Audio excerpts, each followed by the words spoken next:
Hi, this video is going to explain some of the software options that are available to you as you create video content for putting on the web, for delivering content to your students through e-learning, and I'm just going to go over a few different options throughout this video presentation. Now, it's not the best video presentation in terms of just delivering an example because it's over 20 minutes long. I think most videos for the web should be between 5 and 10 minutes. It should focus on smaller chunks.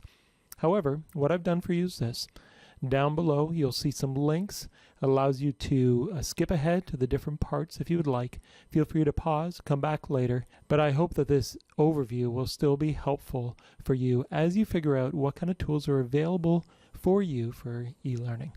Here we will chart the various screen capturing software by their complexity and by their features. Of course, as the features go up, so does the complexity and usually the learning curve. So this will just put all the software into a chart for you so that you can understand exactly where the particular software that you might be interested in kind of lines up in terms of your time investment. First we have in Canvas, or in whatever LMS that you particularly are using, usually has some sort of screen capturing or perhaps just video capturing feature in them, and we're going to look at a couple of those in Canvas. So here we are in Canvas, and we are in one of the content pages. You can add video directly there if you just want to do a direct recording and upload of video to them. You click on this Record Upload Media Comment button. You'll come up with a Flash player settings here, which you'll click on Allow. If you have multiple cameras, you'll have to select that. And then your video should come up just like that. And if you wanted to record some sort of greeting saying, hello, well, we'll try this to record. Hello, students, and welcome to the class. Click stop. Type in your title. Click on save. And if I click on save there, now we have a little recorded video greeting. Super easy. It saves a step of having to record into another piece of software and edit it and import it in and so on. Okay, so that is one way to bring video into Canvas. Now there's another way that a lot of people don't think about, and it comes under conferences. When we go into conferences here, we can add a conference. Under these settings here, you can actually enable the recording for this conference. Now what this means is that when you create this conference, I'll update it and start it here so you can see, and I'll explain. When this conference is over, it will allow the students to access the recording afterwards. And within this as well, there is a place for a webcam. And it means that when you share the webcam, it will show up here at the bottom, and it will record into your conference as you are recording. Within the big blue button as well, it allows you to do this kind of whiteboard situation, as well as upload any of your presentations that you want to right there, and create quick online polls as well. Over on the right hand side, there's a little chat function, and on the left hand side you see all your students kind of line up along there. So there's the big blue button, and when I exit this and log out, it will give me the option, I'll go back down to conferences here, to end my conference. It doesn't happen right away, but the conference will show up down here under concluded conferences and allow the students to be able to play them back again. In PowerPoint, there's a couple of options available to you. The first one we're going to look at is adding in audio. Click on the Insert tab and over here to Audio, and you can record audio directly into PowerPoint. You can name it something if you want, but you don't need to. When you hit record, hello and welcome to Screencasting Lecture Capture Video Software. We're going to look at an overview of this software. Click on OK. You will then get a little icon there for the audio. When you click on that icon, up at the top, you'll get an option for playback. Under playback, you can have it start automatically on that slide or with click, and you can also have it hide while the slide is going. So let's take a look and see what that will do.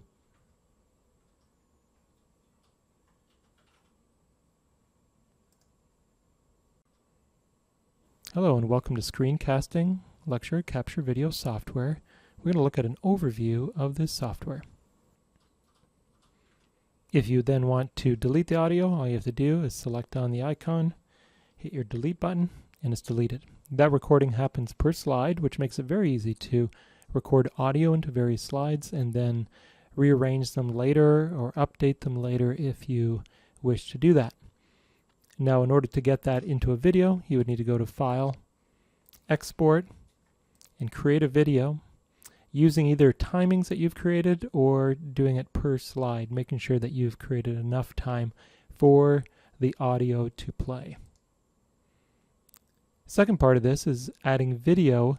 So if you wanted to have a little talking head video here in the corner, it's not the easiest thing to do. You can do screen recording, but that basically takes a PowerPoint out of the way, so you can't really do it on top of it.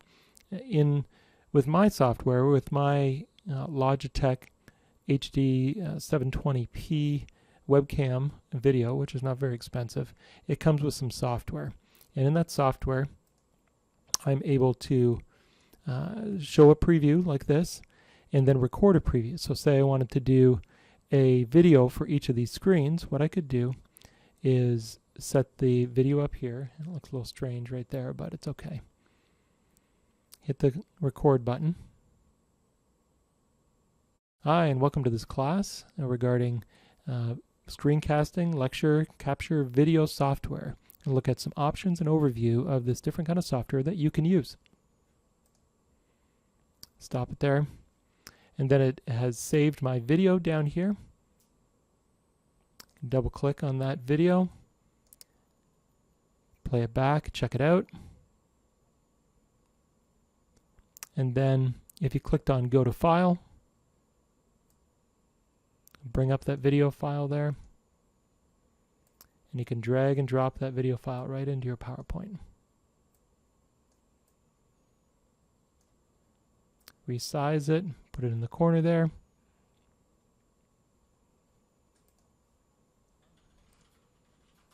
And then again, when you click on here, playback, you can change it so it starts automatically again, or have it play full screen, or loop until stopped.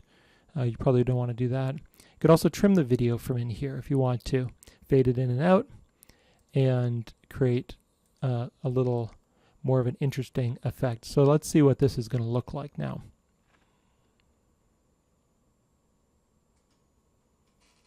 Hi, and welcome to this class regarding screencasting lecture capture video software. And look at some options and overview of this different kind of software that you can use.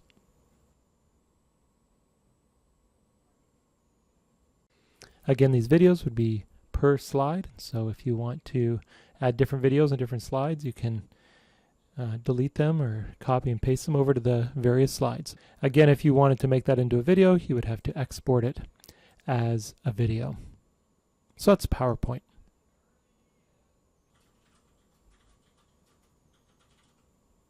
Now, a new one on the list here that we're just starting to use here at University of Kentucky is something called Zoom video conferencing. Now, this could be used as kind of a Google Hangout type video conferencing, live video conferencing with your students, or you can also record the screen, which could include recording your video, your webcam video, and create a presentation from that. So Zoom is a fairly new technology, and it is something that's typically used for video conferencing. If you already have it installed, you'll have a little toolbar like this that will come up if you launch it. If you don't have it installed and you're here at University of Kentucky, you can go to uky.zoom.us, and immediately it doesn't really matter if you're going to host a meeting or not, but if you host a meeting right away, It'll ask you to sign in with your Link Blue account. And then it will ask you to launch an application. It will download it automatically if you hadn't done that before, and then ask you to launch it. If you already have it installed, you can either use that window or click on Start with Video. And what you will get is a video here that will come up, as well as this screen that will ask you to join conference by computer. Even if you're not conferencing with anybody at all, you can create a conference like this. And just minimize my face a little bit here. And then what you can do is share your screen. When you click share your screen, it's going to ask you which one that you want to do. You can do a whiteboard. There's a way to connect with the iPhone, iPad. I have multiple desktops, so I'm going to share this desktop and click on share screen. And so now what we get is a smaller video screen or camcorder screen, as well as a sharing of this screen here. As well as up here on the top, we have a little toolbar that we'll come back to in a moment. So what I can do now is to launch my PowerPoint. The key here, if you want to record, is then this little toolbar up here at the top will allow you to select annotate if you want to add anything to the text at the time. But up here under more, it will allow you to record, and it actually has some of this with a shortcut as well, Alt-R on the PC. So if you hit record, you'll see this tiny little recording button flashing on and off, the red button up there flashing on and off, and that will tell you that you are recording right now. And then if you want to, you can go through your PowerPoint as normal and talk about the different aspects that you're going to talk about. When you are finished with your presentation, thank you for joining us for this presentation, you can click on Stop Share, and it's still recording here. Once I exit out and end meeting for all,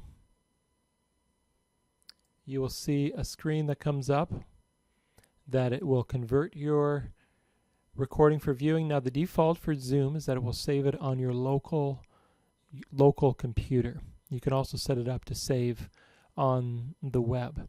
It'll open up automatically this folder, and it will give you some various files here. If you click on them, you can see down at the bottom what they are. It'll give you audio back only, the M3U file, which is something that is used by Zoom, and then something that's called a Zoom file, which is your MP4 video file. And this file can be used in your presentation, which we will show you at some point how to embed that into a presentation. So that is just a quick overview of Zoom. All right, another way to capture video is actually through YouTube. Now it's maybe a little convoluted, but I just wanted to show you so at least you can see the way that it's done. YouTube has two features, one an editing feature, but also a live streaming feature that also will capture. And so I'm going to show you both of those. You have to have a YouTube channel first, and you have to enable these things. So first I'm going to go to the Video Manager. Under the Video Manager, if you have enabled it, we have live streaming. And right now, I actually have it set up so that it's currently live streaming on and it's on a little delay, as you can see there. But I have an encoder that is working in the background. It's creating a neat little effect there. But an encoder that's working in the background to stream to a live video stream here to YouTube. Now, nobody needs to know about this necessarily, even though it's going live. When I can start recording, and it will record my video, whatever it is that I want to say and speak, and show you the background, including things like PowerPoint and so on. and then introduce whatever it is you want to do. When I stop the recording, escape out of this, back to YouTube.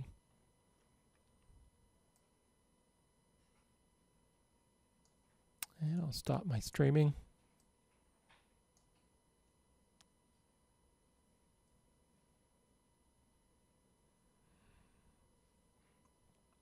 And we'll just wait for a moment for this to catch up. And then you can upload the archive to your channel. To find it, go to Video Manager.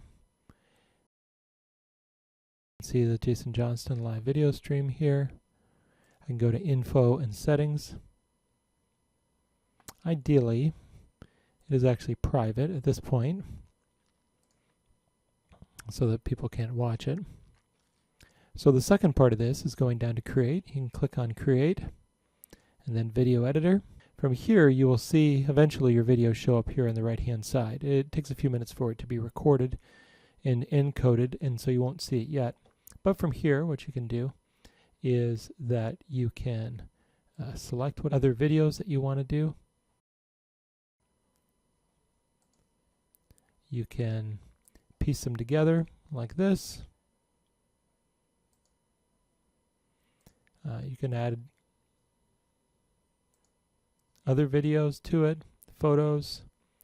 You can click on music from openly available kind of music and so on, and create your video all right here in YouTube. So I just wanted to let you know that that was available for you there.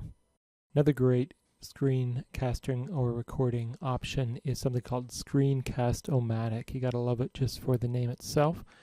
And if you go to screencast-o-matic.com, you can actually start recording right away. There is a web version of it. Sometimes it doesn't work depending on your system, but you can also download. You can record up to 15 minutes for free, and you can download the application for free, or you can get a pro account. When you hit recorder, it just kind of goes.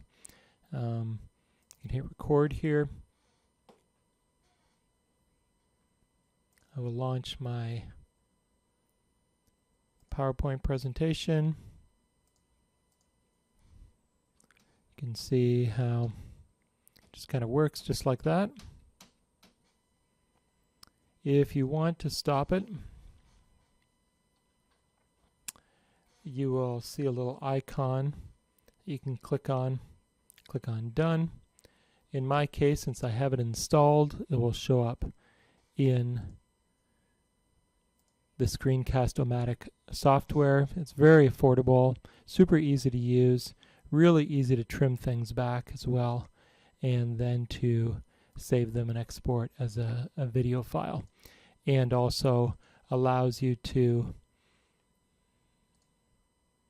get into the situation where you can adjust your video display there, and you can show, let's get to a good slide here. We can see you can put it in the perfect spot, and you can also show cursor or just take the webcam off altogether and then export it. That's just a quick overview of Screencast-O-Matic. Let me know if you want to investigate that one a little more. Next, we're going to take a look at the very popular Camtasia software. Camtasia is a great option. It's not as complicated as some of the other software that's out there, but allows you to record a separate webcam as well as your screencast at the same time. Like with the other software, you can adjust the size of that screen, and you can also put it in and out if you prefer to. A lot more options in terms of pulling in things from libraries, creating callouts and different kinds of effects, controlling the audio using transitions, and so on. So There's just a fair bit more that you can do with Camtasia. The price also reflects that there is it's a little more feature rich, but it is also a great option, especially if it's something that you're really going to be getting into and you want a little more control over how you edit your screencasts. And last, let's take a look at Adobe Premiere, which you can see tops our list in terms of both complexity and features, and should not be taken on with expectation of low time commitment. So Adobe Premiere is not really a capturing device. In fact, it would make it very difficult to actually capture your screen. However, I'm showing it to you so that you can kind of see what is available and options for you. Adobe Premiere really is a professional video editing suite. The advantage for doing something into Adobe Premiere, say bringing in your screencasting video here, is that it gives you a few more options for editing, and this would be particularly helpful, I think, if you were trying to bring in other outside sources of video and mixing them in with your video. You can do overlays very easily. You can put text in there quite easily to create very professional shots. You also have quite a number of effects, coloring in terms of actually changing the way that things look, adding in titles, and so on. One other thing that might be helpful too to know that it is here is that there are quite a few audio effects, and that is one of the limitations that I see of the other ones, Camtasia and the others, that you can use and control the audio a little bit more if that's something that you know how to do, or if you have some trouble or problems with your audio that you can't fix with the limited options that you can find in the other software programs. So there you have it, a little overview of some video software options for capturing your presentations and delivering content through e-learning. If you have any questions or comments, please contact me. I hope that was helpful.